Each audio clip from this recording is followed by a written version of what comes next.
657 AM. You're listening to Radio Pulpit, 657 AM. It's such a privilege to be with you every single morning and just celebrate this King that we serve that is so good. And we've got wonderful scriptures like 1 Peter 3, which says that you have always must be ready to explain that hope you've got in you, which is why we love speaking to Apologetics South Africa, who are visiting us this morning. Suzette, good morning. Good morning. And then Pastor Ray Cherbo, good morning. How are you doing? I'm well, thank you. Good to be here. You're the one that brings Dr. Ray. Yes. So maybe you should be explaining who this man is sitting on my right-hand side. By the way, just go to YouTube and to Facebook and check out what he looks like. Who is this man? Dr. Ray Cherbo, I might not pronounce his surname correctly. He used to be a lecturer of mine, now a ministry partner of Apologetics SA. Very privileged. Dr. Ray has got his own ministry, Ray Cherbo Ministries, and he's written a book, Apologetics for the rest of us, and he has got courses that we have taken part in, and one on his website currently, Build Your Faith and Witness. We have the privilege of him teaching at our Bible college full time, and he became a friend, but he's a brother in the faith as well. And as a man, the normal guy at home, to introduce yourself. I'm a father of 3 children. We did lose one of our children some years ago. They're all adults. We have grandchildren and great-grandchildren. My wife and I have been married 52 years next month, Sure. October. Oh, wow. I know I don't look that old, do I? No, absolutely Yeah. not. Never. Yeah. And we just passed 50 years in ministry, June 30th of this year. So I've done everything from pastoring, planting churches, leading a small denomination, an assembly of churches, a group of churches, and teach. I teach at conferences, things like this at Bible colleges and so on, do youth group meetings. So I do a fair bit of traveling, as well as I'm the teaching pastor at the church that we attend. I started that church about 35 years ago. So we return there, and that's my home church. You are a communicator. I can obviously hear that. Not only this beautiful voice of yours, but to be able to teach in a way that people actually understand, you need to be someone who can communicate with a normal person. Was that something that you learned by doing it, keeping on doing it, or was this something that's just in you? I learned from, I was in the military for 3.5 years and in a leadership position, grew to a leadership position, and I had to learn how to instruct men and keep them alive, basically. And I think that was the beginning. But when I became a Christian, I listened to a few people, and I learned that if people aren't learning, then I'm not teaching. Mm-hmm. And so I really honed down how do I really communicate to these people where they're learning, because that's what I want them. And I just don't want to give them information. I want to see them the formation of information, that they would change their lives because of it. And it started with loving people. In order to communicate effectively, if you don't love the people you're talking to, more than likely they're not going to listen to you, but the love is going to speak to them through your words. And I think that's something that is a gift of God once you submit to Him. And that's the way Jesus talked to people. He loved the people He talked to, so I didn't find that I could do anything less than that.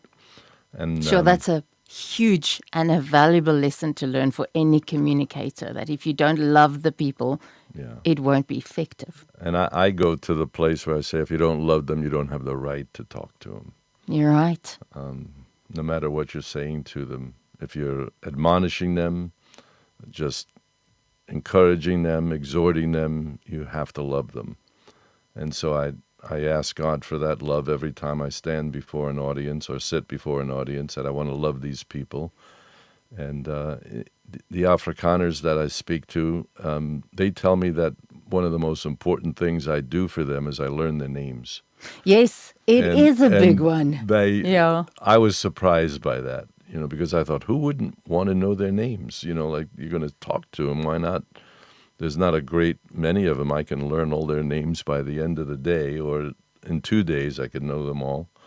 Or you can just say, no, I'm not good with names, and then, have a Yeah, backdoor for pass not on. doing Yeah, it. So it is it important. makes it personal, and the young people certainly enjoy that. They rise to that. They'll respond to you in And they that. feel seen. Yes, exactly. Identified. So if you say you've got to love the people, what does that practically mean? So this is a practical way to their names, but is it, I mean, you can't have the feeling. You don't know them yet. No, no. And the other thing I do is I ask them why they're in Bible college. So I want to know something about their past. And I tell them it's okay to tell me I don't know. That they just feel like God told them to come, but they don't know why they're there yet. And I think it's showing interest in people that really warms their heart to you. Once they know you care for them, they start to care about what they're learning, is the way I would say it. And they respond to me. I started coming to the Bible college in 2016, I believe. So that's 8 years ago. And I still have students that I meet with every time I come to South Africa, to Pretoria. That aren't studying anymore. Not studying anymore. They've gone off into business or ministry or some vocation. But yesterday I was with 4 of them, 3 of them. One of them was married, and I didn't know his wife until yesterday. But they'll bring their wives to me or their husband to me, and That says a lot. yeah, it's a privilege. I just see it as something that is not normal. I don't think it happens just generally to anybody. God gives me favor with them because where I come from in America and Afrikaners are very different people. And my background is bilingual, bicultural, from an Italian-American background. Of course, Afrikaners are very different people, here in South Africa. But we get together. We click. We coalesce because of God's love and the privilege I have. I really believe God called me to come to South Africa and minister. And I think the proof is in the people that I continue to relate to. It does take a while for people to start getting honest about their doubts. And I have found that apologetics covers many times the questions start repeating because I've been wondering whether those are the questions that have come out in the conversations that then make you want to answer those specific ones. Yes, I think eventually they do. I think as people start to get honest about what they doubt, they'll ask questions about certain things, about practices or things of that nature, or problems that they go through, difficulties that they go through, and they start to get honest. And what's the biblical answer for that, or the practical answer? That it should be both. But I think that's what opens people up to speak to you and to really share their heart. And when I first went into ministry, I really didn't want to be a traditional pastor. What I saw of this sounds terrible, I know, but I didn't want to just do the work of what pastors are trained to do. I wanted to do what Jesus did, if that sounds simple enough. Okay. I wanted to care for people. I wanted to meet them where they were. And I wanted to let them into my life as well as me get into their life. Where in my background, again, in Christianity, the traditional pastor had a guard against letting people too close to them. A little distance. Yeah. The safe They wanted distance. to keep a safe distance. And I saw that Jesus chose the 12 in Mark 3:14 to be with him, that he gave them permission. Those 12 could be with him. And we know Jesus had a lot more followers, but these 12, they had the privilege of living with him. And so my wife and I agreed that that's what we would do with the men and women that God gave to us, that we felt we were going to impart something of life to. And we let them be with us. They let us see how we treated our children, how we treated each other, how we responded to difficulties. Because, when you have children, you can't make things all good all the time. What? You hopeless behind your doors. The rest of us are perfect. We've had young kids who've done real kinds of, when our children were young, they did things that would be quite embarrassing. Yeah. And so now what do? Do you pretend that it didn't happen? Do you try to cover it up? Do you scold them? What do you do with them?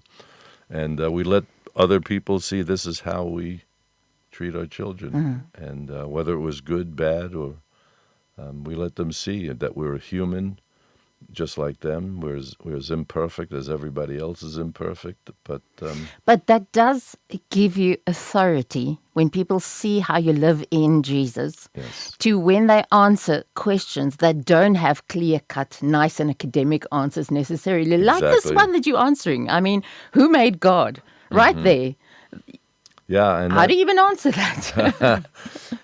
yeah, for children, that's usually one of the first questions that they'll bring up to you when you talk about God created. You want to read to them some things in Genesis, how God made everything, and any child who thinks even in a little bit will say, "Well, who made God?" And now you've got to explain eternity and infinity and things like this to a child, which is not the easiest thing to Yeah. do. So I think when my first son asked me that question, I really didn't have a good answer because I hadn't thought past it too far. But of course, through the years and going and getting a master's degree in apologetics and then a doctor of ministry in the same field, I think I have better answers. It's now the struggle is to break it down in a place where I can say it to them. What I generally use is there has to be a first cause. Something has to start it all off, and you can't just keep going backwards. And I explain to them as a train. We have some very long cargo trains in America that are miles. They seem like they're a What? mile long, yeah. And they have two engines in the front. But you just can't have one train all the way in the back that's pulled by the train and the car in front of them, that's pulled by the car in front of them. You can't keep on adding cars on to infinity. You have to have one that's pulling the whole thing. And that kind of speaks to them because especially boys see the train. They see the action of the train. So that helps you explain eternity or God being the first cause of everything, that he doesn't have a beginning nor an end for that matter, and that he's the one who causes everything to happen. He's the primary cause of all creation.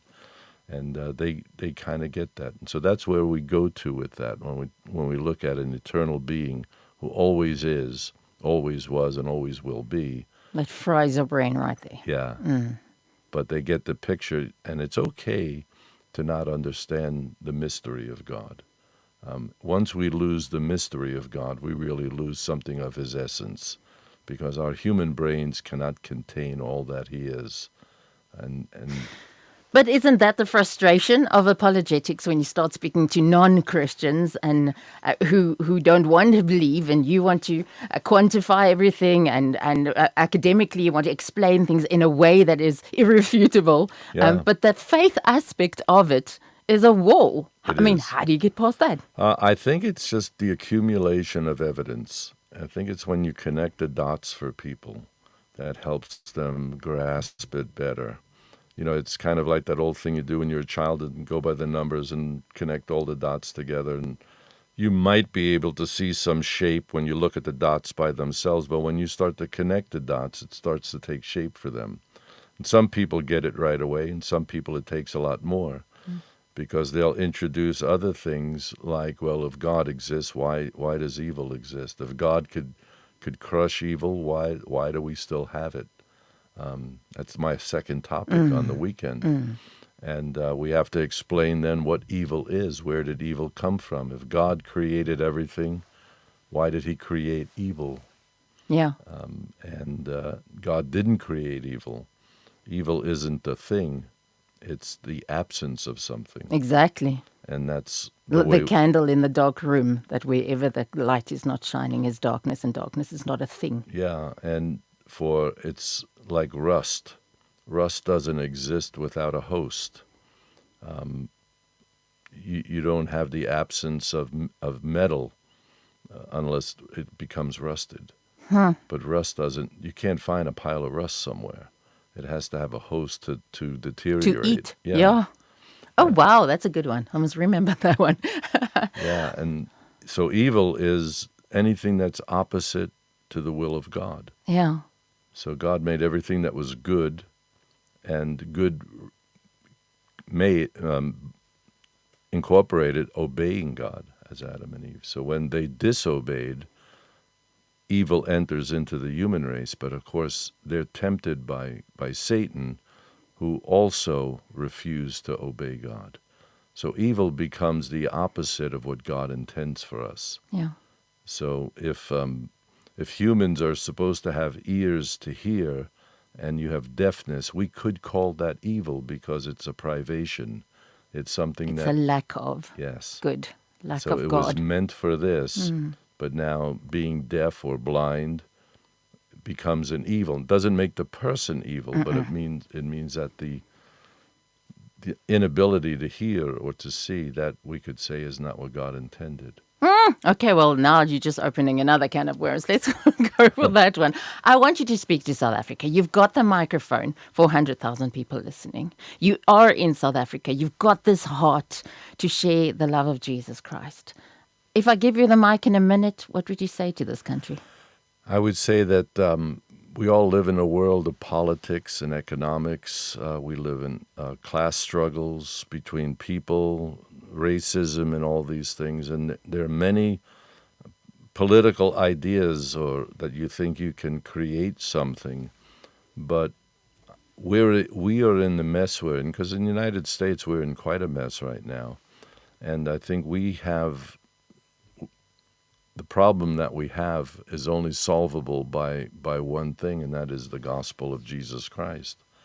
That it's not just forgiving our sins, but giving us wisdom and giving us understanding and the kind of love that will overcome all the differences.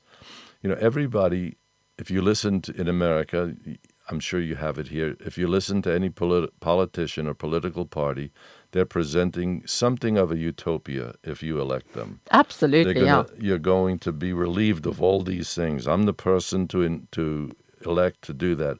Well, where do they get that idea of that life should be better from?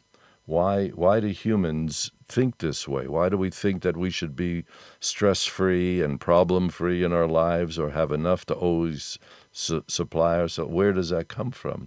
Well, it comes from something God put in them. That, like C.S. Lewis said, we're not made for this earth.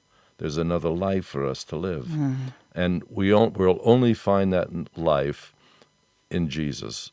In America, I've learned to say that the kingdom of God does not arrive on Air Force One. You know.